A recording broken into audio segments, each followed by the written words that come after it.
মানুষ আছেন যারা হয়তো বছরে ওই একবার কোরবানি ঈদেই মাংসটা পান। আমরা ফ্রিজে বিক্রি দেখি যে কোরবানির আগে রেফ্রিজারেটর বিক্রি বেড়ে যায়, তারপর আপনার অন্য বিক্রি বেড়ে যায়। এটা অর্থনীতির অংশ যদি হয় এটা দুঃখজনক। তার মানে মাংস গরিব মানুষকে না দিয়ে ফ্রিজে ঢুকছে, এটা কিন্তু চিন্তা করার বিষয়। এটা কিন্তু একটা ধর্মীয় একটা অনুষ্ঠান, এটা কিন্তু আমরা ধর্মের কারণেই এই পশু জবাইগুলো করি।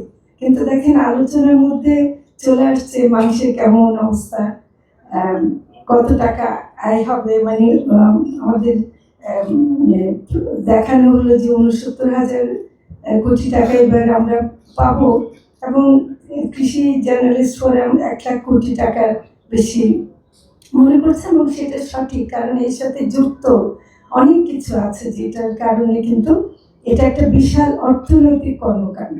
হ্যাঁ, এটা তবু আমি অনুরোধ করবো যে বারে বারে আলোচনার মধ্যে মনে হয় যে আমরা একটা উৎসব করতে যাচ্ছি, একটা অর্থনৈতিক উৎসব, এটার সাথে ধর্মের যেন কোনো সম্পর্ক নাই। কাজে ধর্মেরও ব্যাপার যে আছে, এর সাথে ত্যাগের ব্যাপার আছে, এবং বিশেষ করে যে ধর্মের মধ্যে যে কথাটা আছে যে এই সময় আমরা কোরবানি দেব, গরিব মানুষকে আমরা বিতরণ করব মাংস। আমি অনেক গবেষণা করেছি আগে, সেই গবেষণায় দেখা গেছে যে অনেক গরিব মানুষ আছেন যারা হয়তো বছরে ওই একবার কোরবানি ঈদেই মাংসটা পান, এবং সেটাই তাদের একমাত্র মাংস, গরু মাংস খাওয়া।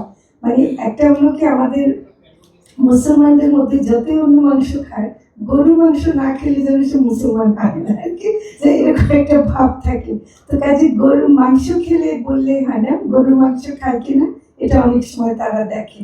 তো এইটা যেন মানে আপনারা যে সাংবাদিকতা করছেন বা এটা কোরবানির পরেও করবেন, এই বিতরণ সংক্রান্ত তথ্য কিন্তু খুব একটা আসে না।